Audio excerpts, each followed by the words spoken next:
क्या हो जब आपका फेवरेट एनीमे आपके लाइफ का एक कड़वा सच बन जाए। एक ही रात में आपका पूरा परिवार आपसे छीन लिया जाए। आपको एक ऐसी पावर मिले जिसको पाना कभी आपका सपना हो, बट वो पावर अब आपके जीवन की कड़वी सच्चाई बन गई हो।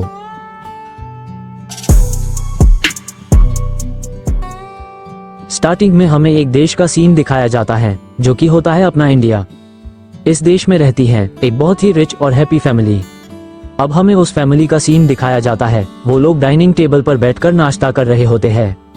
ये लोग बहुत ही रिच होते हैं। रॉय ग्रुप्स ऑफ कंपनीज करके उनके पास बहुत सारी कंपनीज होती है। उनके फैमिली में एक हस्बैंड वाइफ होते हैं और उनका एक 17 साल का लड़का होता है, अभी रॉय नाम का। अभी के फादर का नाम विक्रम रॉय और मदर का नाम संध्या रॉय होता है। इन लोगों की जिंदगी बहुत ही अच्छी चल रही होती है। विक्रम और उसकी वाइफ संध्या डेली रेडी होके सुबह ऑफिस के लिए निकल जाते और अभी भी रोज रेडी होके अपने कॉलेज के लिए निकल जाता। शाम को पूरी फैमिली एक साथ बैठकर खाना खाती और सोने चली जाती।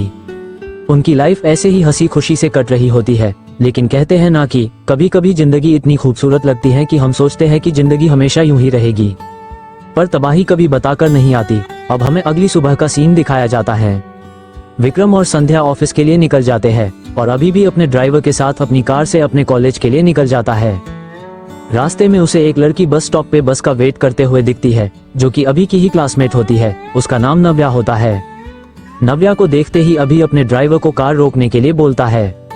अभी कार का डोर खोल के उसे अंदर आने के लिए बोलता है। नव्या अभी को देखकर शर्माने लगती है। वो कहती है नहीं नहीं मैं बस से चली जाऊंगी, बट अभी के फोर्स करने पर वो कार में बैठ जाती है। नव्या एक मिडिल क्लास फैमिली से होती है, पर वो अपने क्लास की टॉपर होती है। और दूसरी तरफ अभी एक रिच फैमिली से बिलोंग करता है, बट वो पढ़ने में कुछ ज्यादा खास नहीं होता। अभी नव्या से बोलता है, नव्या तुमने अपना होमवर्क किया है? नव्या बोलती है हाँ मैंने किया है। अभी बोलता है एक्चुअली मैं अपना होमवर्क करना भूल गया हूँ, तो क्या तुम प्लीज मेरा होमवर्क कर दोगी? नव्या शर्माते हुए बोलती है ओके ठीक है। अभी ने नव्या को कार में इसलिए ही बैठाया होता है कि वो उसका होमवर्क कर सके।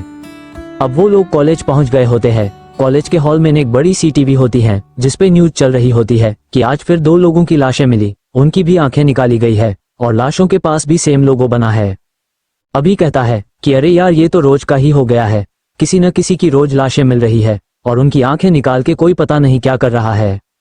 और तुम्हें पता है नव्या, ये जो लोगों लाशों के पास से मिल रहा है वो मेरे फेवरेट एनिमी नारुतो एनिमे में उचिहा क्लेन का है। लगता है खूनी ये मार्क छोड़कर पुलिस को गुमराह करने की कोशिश कर रहा है। नव्या बोलती है लेकिन ऐसा भी तो हो सकता है न कि खूनी उस मार्क से कुछ कहना चाहता है। अभी बोलता है अरे छोड़ो न ये सब, हमें क्या लेना देना इन सब से। ये कह के वो दोनों क्लास के लिए निकल जाते हैं। अब हमें शाम को अभी के घर का सीन दिखाया जाता है जहाँ पर अभी की माँ खाना बना रही होती है और अभी के पापा लैपटॉप पे अपना कुछ काम कर रहे होते हैं। और अभी अपने रूम में बैठ के अपने टैब में नारुतो एनिमे का एक एपिसोड देख रहा होता है जिसमें इटाची एक ही रात में अपने पूरे परिवार और अपने पूरे क्लेन को खत्म कर देता है। अभी को भूख लगी होती है इसलिए वो अपना टैब रख के कुछ खाने के लिए जाता है। वो अपनी मम्मी को आवाज लगाता है, मम्मी खाना हुआ क्या? मुझे जोर से भूख लगी है। उसकी मम्मी बोलती है बेटा बस 5 मिनट और, तब तक के लिए टेबल पे एप्पल रखा है तू वो काट करके खा ले। अभी चाकू से एप्पल काट के खाने लगता है और दूसरी तरफ उसके पापा को कुछ अनहोनी होने का एहसास हो रहा होता है। तभी अचानक किचन से अभी के मम्मी की जोरदार चीख सुनाई देती है।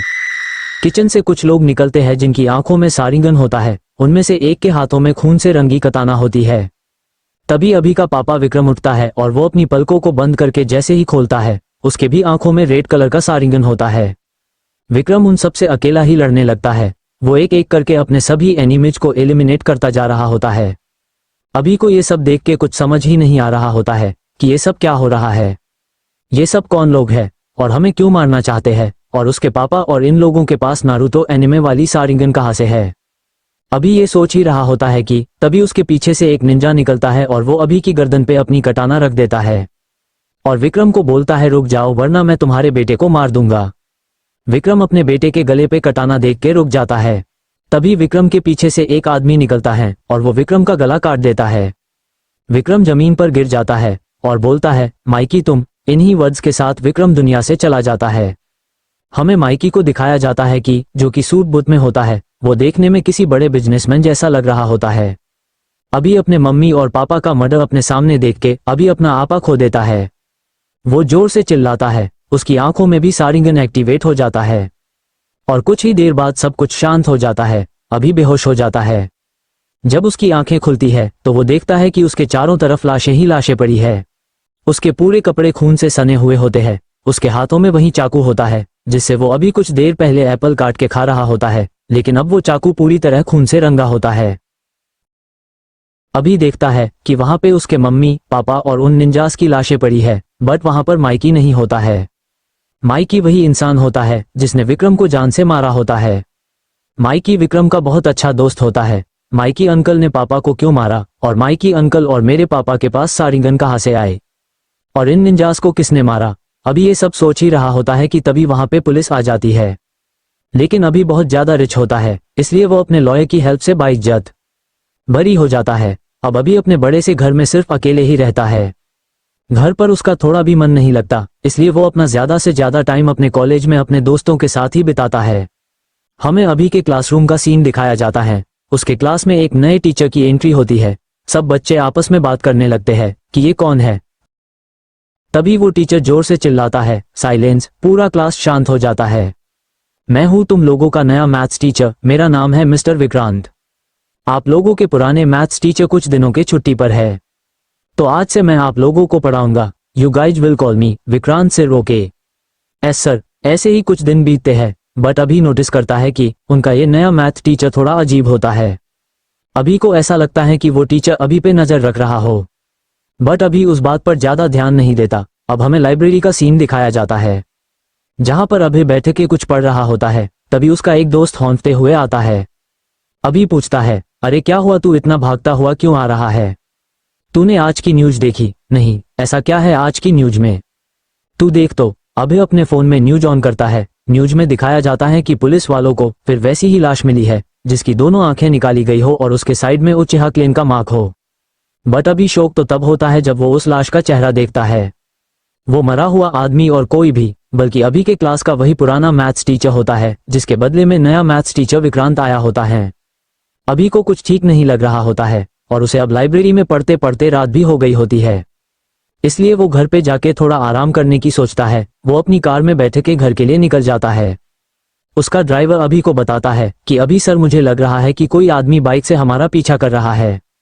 अभी कार के साइड मिरर में देखता है तो सच में कोई इंसान उसका बाइक से पीछा कर रहा होता है। कार कुछ और दूर गई ही होती है कि उनके एक बोर्ड दिखता है कि आगे रास्ता है, बंद है, प्लीज लेफ्ट वाले रोड का यूज करे। ये पढ़ के ड्राइवर कार को लेफ्ट मोड़ देता है। अब अभी साइड मिरर में देखता है तो उसके पीछे कोई बाइक नहीं होती। अभी ये लोग कुछ दूर पहुंचे ही होंगे कि तभी वो बाइक वाला आदमी अचानक इनके कार के सामने आ जाता है। ड्राइवर तुरंत ब्रेक लगाता है जिससे कार रुक जाती है। वो बाइक वाला आदमी अपना हेलमेट निकालता है। अभी उसका चेहरा देख के शॉक हो जाता है, क्योंकि वो बाइक वाला आदमी कोई और नहीं बल्कि उसका न्यू मैथ्स टीचर विक्रांत होता है। तभी विक्रांत के पीछे से कुछ वैसे ही निंजास निकलते हैं जैसा अभी ने उस रात को अपने घर पे देखे होते हैं। विक्रांत एक कटाना निकालता है और उस कटाना से अभी के ड्राइवर को मार देता है। अभी ये देखकर बहुत ज्यादा डर जाता है और वो अपनी कार से उतरकर बाहर भागने लगता है। तभी वो निंजास अभी को पकड़ लेते हैं। विक्रांत अभी को मारने के लिए अपनी कटाना लेकर आगे बढ़ता है। अभी सोचता है कि आज मेरा मरना तय है। वो डर के मारे अपनी आंख बंद कर लेता है। तभी वहां पे एक व्हाइट लाइटनिंग दिखाई देती है जिसको हम लोग चिडोरी भी बोलते हैं। वो व्हाइट लाइटनिंग कुछ ही टाइम में सबका काम तमाम कर देती है। अभी जब अपनी आंखें खोलता है तो उसे एक आदमी दिखता जिसके बड़े बड़े शाइनी ब्लैक हेयर होते हैं। अभी उसको देख के हैरान हो जाता है क्योंकि वो आदमी और कोई नहीं शासुके यूचिहा होता है। अभी बोलता है, मुझे अपनी आंखों पर भरोसा नहीं हो रहा। तुम तो सिर्फ एक एनिमे कैरेक्टर हो ना, तुम असली में कैसे हो सकते हो? मेरे साथ ये क्या हो रहा है? मुझे तो कुछ भी समझ में नहीं आ रहा। कहीं मैं पागल तो नहीं ना हो गया हूँ?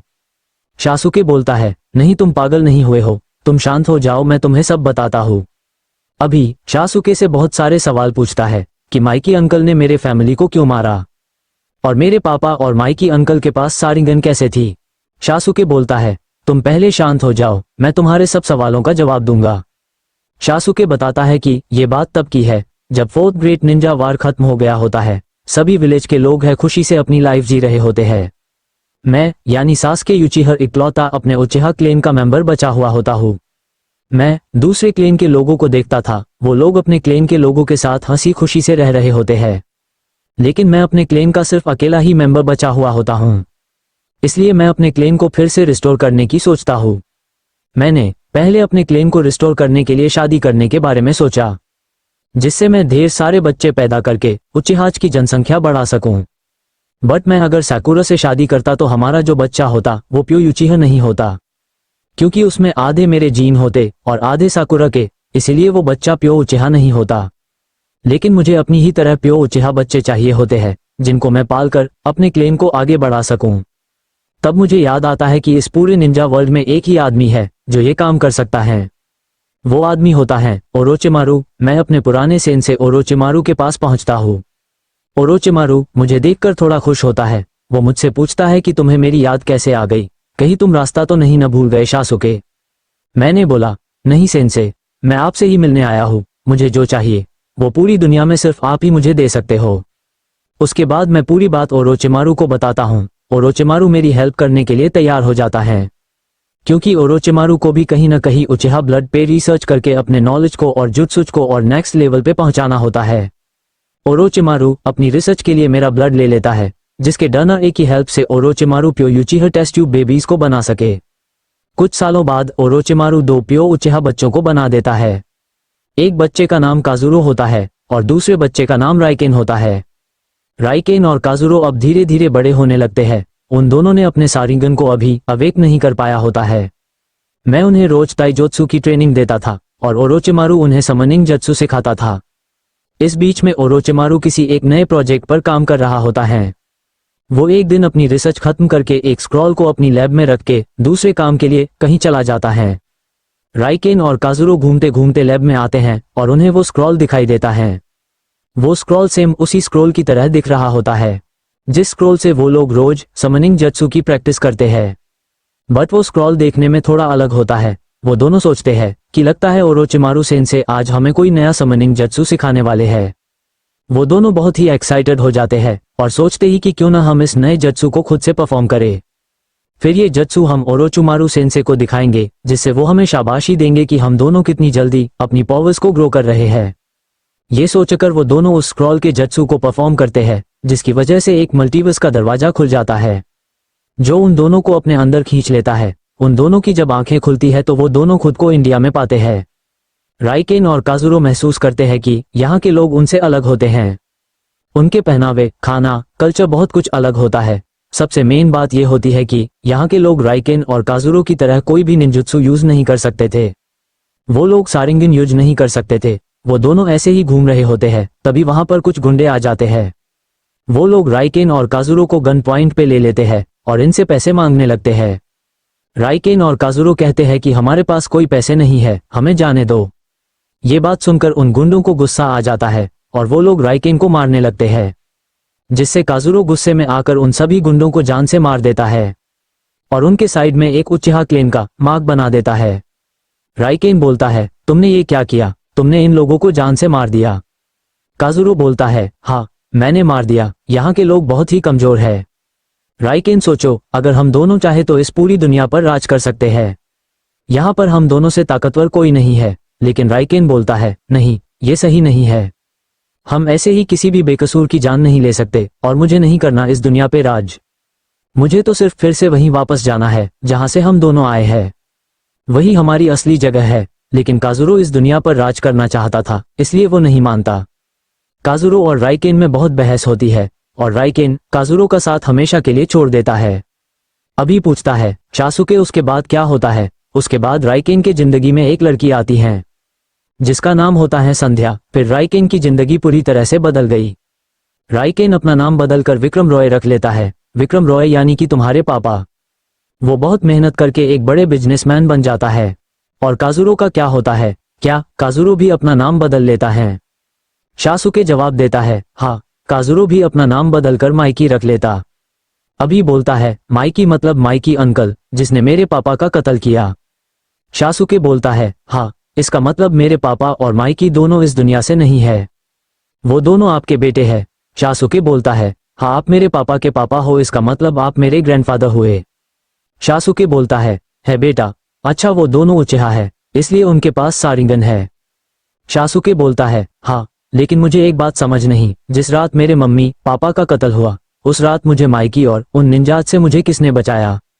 अभी तुम भूल रहे हो कि तुम राइकेन के बेटे और मेरे यानी शासुके उचिहा के ग्रैंडसन हो। तुम्हारे पास भी सारिंगन है। उस रात तुम्हें किसी और ने नहीं बल्कि तुमने खुद से खुद को बचाया था। शासुके अपने केनेजुजु के जरिए अभी को उस रात का सीन दिखाता है। जब निंजाज उस पे अटैक करने आते हैं, अभी जोर से चिल्लाता है और अपनी आंखें खोलता है। उसकी आंखों में लाल ब्लड जैसा सारिंगन होता है। अभी के हाथ में भी चाकू होता है जिससे वो एप्पल काट कर खा रहा होता है। उसी चाकू से अभी उन निंजाज को भी एप्पल की तरह काट देता है। अभी पूछता है मुझे एक और डाउट है। शासुके बोलता है क्या? पूछो। मेरे पापा और माइकी में उचिहा बर्ड है, इसलिए हम लोगों के पास सारिंगन है, लेकिन उन निंजाज के पास सारिंगन कैसे थी? शासुके थोड़ा मुस्कुराता है और बोलता है कि तुमने न्यूज में देखा था ना कि आए दिन किसी ना किसी की मौत हो रही है और उनकी आंखें निकाली हुई होती है और उसके पास में उचिहा क्लेन का एक मार्क होता है। तुम्हें क्या लगता है इसके पीछे कौन है? क्या आपका मतलब है इन सब मर्डर्स के पीछे माइकी है? शासुके बोलता है तुम सही समझे। माइकी लोगों की आंखें निकालकर उन पर एक्सपेरिमेंट करता है जिससे कि वो अपनी मांगे क्यों सारिंगन अवेक कर सके। तुम्हारे पापा ने बहुत बार उसको समझाया कि वो ऐसे फालतू में बेकसूरों को मारना छोड़ दे, लेकिन जब माइकी नहीं माना तो तुम्हारे पापा माइकी के टारगेट्स को बचाने लगे और रास्ते में आने वाले उसके निंजाज को भी जान से मारने लगे। इसलिए एक दिन प्लान बनाकर माइकी ने तुम्हारे पूरे परिवार को खत्म करने की सोची और उसने एक ऐसा सीरम बनाया है जिसकी हेल्प से वो अपने आदमियों के नॉर्मल आंखों को सारिंगन की पावर्स दे सकता है। बट उसका ये सीरम सिर्फ 2 मिनट के लिए ही किसी को सारिंगन की पावर्स दे सकता है। अब माइकी को पता चल गया है कि तुम्हारे पास भी सारिंगन है, इसलिए वो अब तुम्हारे पीछे पड़ा है जिससे कि वो तुम्हें मारकर तुम्हारी आंखें निकाल ले और अपनी मांगे क्यों सारिंगन को अवेक कर ले। अगर उसने एक बार अपनी मांगे क्यों सारिंगन को अवेक कर लिया तो उसको रोकना बहुत मुश्किल हो जाएगा। अभी बोलता है दादाजी मुझे एक और डाउट है। शासुके बोलता है क्या? पूछो। आप मेरे दादाजी हैं फिर भी आप बहुत यंग हो, ऐसा कैसे? आपको तो बूढ़ा होना चाहिए। शासुके बोलता है मैं दूसरे वर्ल्ड से हूँ और मेरे वर्ल्ड के मुकाबले यहाँ पर टाइम बहुत ही तेज चलता है। अभी बोलता है अब जब आपको सब पता चल ही गया है तो चलिए हम दोनों मिलकर माइकी को मार देते हैं। शासुके बोलता है चाहता तो मैं भी ऐसा ही हूँ, बट मैं ऐसा कर नहीं सकता। ये बात माइकी के बचपन की है। जब मैं उसको स्वॉर्ड की ट्रेनिंग दे रहा था, मैंने एक जोरदार उस पे अटैक किया। मैंने सोचा वो उस अटैक को या तो डॉज कर देगा या ब्लॉक, बट वो उस अटैक को ब्लॉक नहीं कर पाया और मेरी स्वॉर्ड उसके चेस्ट में घुस गई। उस दिन मुझे लगा कि मैंने उसे खो दिया, बट ओरोचिमारू ने उसकी जान बचा ली। उस दिन मैं बहुत दुखी था, इसलिए मैंने अगले दिन उस पे एक ऐसा जत्सु किया जिससे अगर मैं उस पे जानबूझ के भी अटैक करूं तो उस पे मेरा अटैक काम न करे, क्योंकि मुझे भरोसा था कि कभी ऐसा दिन नहीं आएगा कि मैं जानबूझ के उस पे अटैक करूं। लेकिन देखो ना, आज का दिन है जब उसने अपने ही भाई को अपने हाथों से मार दिया। आज मैं उसे जान से मारना चाहता हूँ, बट मैं ऐसा चाहकर भी नहीं कर सकता। इसलिए मैं तुम्हें कल से ट्रेनिंग दूंगा और तुमको तुम्हारे सारिंगन की पावर्स को यूज करना सिखाऊंगा। हमें अगले दिन का सीन दिखाया जाता है। शासुके और अभी एक बड़े से मैदान में होते हैं। शासुके अभी को पहले फिजिकली मजबूत बनाने के लिए उसे ताइजोत्सु और हैंड टू हैंड कॉम्बैट की ट्रेनिंग देता है। दूसरी तरफ माइकी को भी पता चल गया होता है अभी की हेल्प के लिए कोई निंजा वर्ल्ड से यहाँ आया है। अभी बहुत ही फास्ट लर्नर होता है, वो कुछ ही दिन में बहुत अच्छा ताइजोत्सु परफॉर्म करने लगता है। ये देखकर शासुके बोलता है बहुत खूब, अब मैं तुम्हें कल से सारिंगन को कंट्रोल करना सिखाऊंगा। शासुके बोलता है कि अपने आंखों को सारिंगन से स्विच करो, बट अभी बहुत कोशिश करता है, बट वो अपनी आंखों को सारिंगन से स्विच नहीं कर पा रहा होता है। तब शासुके उसके माथे पर एक पेड़ की पत्ती रखता है और बोलता है सिर्फ उस पे कंसंट्रेट करो। कुछ दिनों के कठिन प्रैक्टिस के बाद अभी अब अपनी को सारिंगन से स्विच कर पा रहा होता है। अभी अब बहुत खुश होता है कि अब तो मैं अपने सारिंगन को अवेक करना सीख गया हूँ। इसलिए वो अपनी ट्रेनिंग में लापरवाही करने लगता है। वो बिना शासुके को बिना बताए नव्या से दिल्ली मिलने जाने चालू कर देता है। अगली सुबह अभी ट्रेनिंग ग्राउंड पर खड़ा होता है और अपने फोन में नव्या से चैट कर रहा होता है। तभी शासुके एक लकड़ी की तलवार निकालता है और उसमें थोड़ा अपना चक्रा फ्लो करता है। अभी कुछ सोच ही पाता कि शासुके की तलवार बिजली की रफ्तार से हवा को चीरते हुए अभी के मुंह पे आकर लगती है, जिससे अभी वहीं बेहोश हो जाता है। वो जब उठता है तो देखता है कि उसके मुंह से थोड़ा खून निकल रहा होता है। शासुके फिर से उस पे अपनी लकड़ी की तलवार से हमला करता है। इस बार भी अभी शासुके के हमले को ब्लॉक करना तो क्या वो उसको देख तक नहीं पाता। वो फिर से जमीन पर गिर जाता है। अभी अब उठता है तो शाम हो गई होती है। शासुके फिर से उस पे हमला करता है, लेकिन उसके फेस के पास ले जाकर अपनी तलवार को रोक देता है और गुस्से में शासुके अपनी तलवार को जमीन पर फेंक देता है। तुम्हें क्या लगता है, अगर तुम इस हिसाब से ट्रेनिंग करते रहे तो तुम माइकी को हरा दोगे? वो तुम्हें किसी चींटी की तरह मसल देगा और तुम्हारी आंख लेकर इस दुनिया पे राज करेगा। तुम भूल गए क्या कि उसने तुम्हारे मम्मी पापा को कितनी बेरहमी से मार डाला? अगर तुम ऐसे ही ट्रेनिंग करोगे तो तुम्हारा भी हाल तुम्हारे माँ बाप की तरह ही होगा। शासुके ये सब बोल ही रहा होता है कि तभी कुछ निंजाज झाड़ियों में से निकलते हैं और अभी के ऊपर अटैक करते हैं। लेकिन शासुके तुरंत ही अपनी लकड़ी की तलवार में चक्रा फ्लो करता है और उन निंजास का काम तमाम कर देता है। अभी ये देखकर शौक हो जाता है कि शासुके ने सिर्फ लकड़ी की ही तलवार से उन निंजास को मार दिया। शासुके बोलता है, अब बहुत रात हो चुकी है, जाके सो जाओ तुम।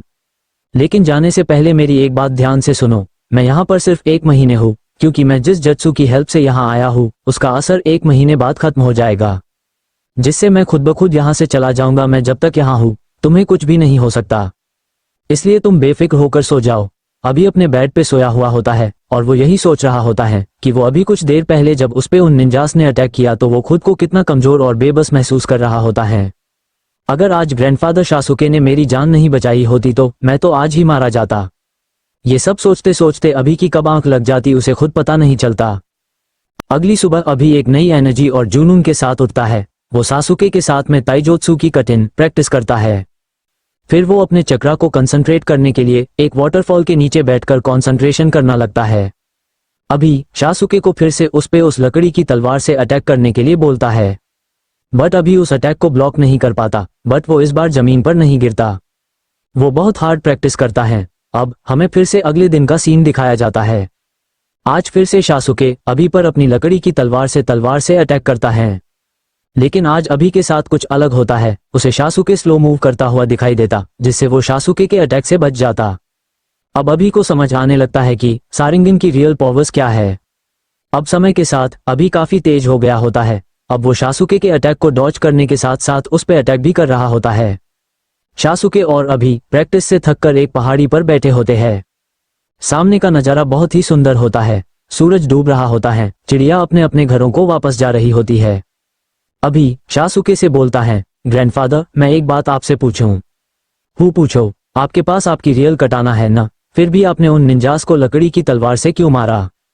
आपको डर नहीं लग रहा था कि उन लोगों के पास असली कटाना और हाईटेक वेपन्स है? सासुके मुस्कुराता है और बोलता है, I am Sasuke Uchiha, brother of the genjutsu god Itachi Uchiha. मैं उन जैसे चिंदी निंजास को मारने के लिए अपनी कटाना नहीं निकालता। उनके लिए तो मेरा हाथ ही काफी है। ये कहकर दोनों हंसने लगते हैं। अब हमें अगली सुबह का सीन दिखाया जाता है। अभी एक्साइटेड होकर शासुके से पूछता है, ग्रैंडफादर आज आप मुझे क्या सिखाएंगे? शासुके बोलता है, आज मैं तुम्हें अपनी स्पेशल तकनीक चिडोरी क्रिएट करना सिखाऊंगा। लेकिन जब शासुके अभी का चक्रा नेचर चेक करता है तो उसका चक्रा नेचर वाटर होता है। इसलिए शासुके अभी को वाटर ड्रैगन जत्सु सिखाता है। अभी बहुत हार्ड प्रैक्टिस करता है, जिसे अब वो वाटर ड्रैगन जत्सु को अच्छे से यूज कर पा रहा होता है। शासुके अभी के पास आता है और बोलता है, अभी मैं सिर्फ कल तक हूँ तुम्हारी इस दुनिया में, फिर मैं अपनी दुनिया में चला जाऊंगा। इसलिए मैं तुम्हें एक आखिरी चीज सिखाना चाहता हूँ। अभी पूछता है, वो क्या ग्रैंडफादर? मैं तुम्हें आज समनिंग जत्सु सिखाऊंगा। ये सुनकर अभी बहुत ही एक्साइटेड हो जाता है। शासुके उसे समनिंग जुत्सु के हैंड साइंस सिखाता है। अभी पहली बार कोशिश करता है बट कुछ भी होता ही नहीं। फिर अभी बहुत देर तक कोशिश करता है और वो फाइनली एक क्रिएचर को समन करता है। लेकिन वो बहुत ही ज्यादा छोटा होता है और वो कौन सा जीव होता है समझ में नहीं आ रहा होता है। शासुके बोलता है, कोई भी एक दिन में ये जत्सु नहीं सीख लेता तो तुम परेशान मत हो। अगली सुबह शासुके अभी को आखिरी अलविदा करने के लिए आता है। अभी शासुके से बहुत रिक्वेस्ट करता है कि प्लीज आप रुक जाओ ना, मत जाओ। अगर आप चले गए तो माइकी को हराने में मेरी हेल्प कौन करेगा? शासुके बोलता है, मैं चाहकर भी नहीं रुक सकता। अभी ये तुम्हारे अकेले की जंग है। अब इस दुनिया के लोगों की हिफाजत की जिम्मेदारी तुम्हारी है। मेरा काम था तुम्हें सिखाना, जो मैंने कर दिया। शासुके जाते जाते अभी को अपनी स्वॉर्ड देके जाता है। फिर शासुके हवा में कहीं गायब हो जाता है। ये देखकर अभी बहुत ही दुखी हो जाता है। इधर दूसरी तरफ माइकी को पता चल गया होता है कि शासुके वापस चला गया है। इसलिए वो अभी को मारने के लिए फिर से अपने आदमियों को भेजता है। उन लोगों के आते ही अभी अपने आंखों को सारिंगन से स्विच करता है। वो उन लोगों के मूवमेंट को पहले से ही भाप सकता था। अभी अपने वाटर जत्सु का यूज करके उन निंजास को बर्फ में जमा देता है। अब अभी मासूम लोगों को बचाने का फैसला करता है और वो उस हर जगह पर पहुंचकर उन निंजास को रोकता है और मारता है। जो मासूम लोगों को मारने की कोशिश करते हैं। अब अभी माइकी को उसके कर्मों की सजा देने की ठान लेता है। अभी माइकी के एक निंजा को पकड़ता है और उसे कहता है, जा और अपने बॉस माइकी से कह दे कि कल मैं उसे उसके सारे कर्मों की सजा देने आ रहा हूँ। वो अगर खुद को बचा सके तो बचा ले। ये बात माइकी को पता चलता है। माइकी भी कहता है, इसको बहुत झेल लिया मैंने, अब मैं उसे मिटा दूंगा और उसकी आंखों को लेकर इस पूरी दुनिया पर राज करूंगा। The final battle. अभी और माइकी एक बड़े से खाली मैदान में होते हैं। माइकी बोलता है, अभी तू क्या सोचता है तेरी सारिंगन तुझे मुझसे बचा लेगी? उस दिन जैसे तेरे बाप को मारा था वैसे ही आज तुझे भी मारूंगा। ये सुनकर अभी आग बबूला हो जाता है और माइकी को एक जोरदार किक मारता है, बट उसे कुछ नहीं होता। माइकी बोलता है, अभी बच्चे हो तुम। और माइकी बिजली की रफ्तार से अभी को पंचेज और गुस्से मारने लगता है। अभी अपनी सारिंगन एक्टिवेट करने के बाद भी माइकी के मूव्स को देख नहीं पा रहा था। अभी थोड़ा पीछे जंप करता है और अपने वाटर जत्सु का यूज करके आइस बुलेट्स अटैक करता है। वो आइस को बुलेट्स की तरह शूट करता है। अब माइकी को भी गुस्सा आ जाता है। वो चिडोरी का एक advance level jutsu thunder dragon use करता है, जिससे आसमान से एक बिजली का ड्रैगन अभी पे अटैक करने के लिए आगे बढ़ता है। तभी अभी अपने वाटर ड्रैगन जत्सु का यूज करता है। वाटर ड्रैगन और थंडर ड्रैगन आपस में टकराते हैं, जिससे बहुत तेज रोशनी निकलती है और कुछ देर बाद सब कुछ शांत हो जाता है। माइकी अब अपने गुस्से के आखिरी सीमा पे होता है। माइकी बोलता है, अभी अब तुम्हें मुझसे खुद भगवान भी नहीं बचा सकते। ये बोलकर वो जमीन पर जोर से हाथ मारता है और एक समनिंग जत्सु करता है, जिससे एक बहुत बड़ा सांप जमीन को फाड़ता हुआ अभी पे अटैक करता। अभी कैसे भी करके उसके अटैक से बच जाता है और उस जमीन को बर्फ में जमा देता है। लेकिन माइकी अपनी चिडोरी का यूज करके उस बर्फ को तोड़ देता है। वो सांप फिर से उस पे अटैक करता है। उसके बड़े बड़े दांत जहर से भरे हुए होते हैं। अभी को लगता है कि अब मैं नहीं बचूंगा। तभी अभी को याद आता है कि सासुके ने उसे भी समनिंग जत्सु सिखाया होता है, लेकिन वो कभी भी इस जत्सु को सक्सेसफुली परफॉर्म नहीं कर पाया होता है। अभी सोचता है कि वैसे भी मैं तो मरने ही वाला हूँ, चलो अपनी किस्मत लास्ट टाइम आजमाते हैं। अभी सासुके का स्माइल करता हुआ चेहरा याद करता है और अपने हाथ को जोर से जमीन पर मारता है और एक समनिंग जत्सु करता है। अभी ये देखकर हैरान होता है कि उसने एक बहुत बड़ी सी ईगल को समन किया है। वो ईगल एक ही अटैक में माइकी के सांप का काम तमाम कर देता है और वो ईगल गायब हो जाता है। अभी के पास माइकी को मारने का यही बेस्ट टाइम होता है। वो सासुके की दी हुई कटाना निकालता है और बिजली की रफ्तार से माइकी पे अटैक करता है और उसका सर उसके शरीर से अलग कर देता है। अब हमें 5 साल बाद का सीन दिखाया जाता है। अभी ने अब काव्या से शादी कर ली होती। वो लोग खुशी से अपनी लाइफ जी रहे होते हैं। अभी अपने सारिंगन को अपनी विरासत मानकर उसका यूज मासूमों की भलाई और बुरे लोगों को सजा देने के लिए करता है। वो अब ककाशी की तरह एक मास्क पहनता है और अपने दुनिया की बुराई से रक्षा करता है।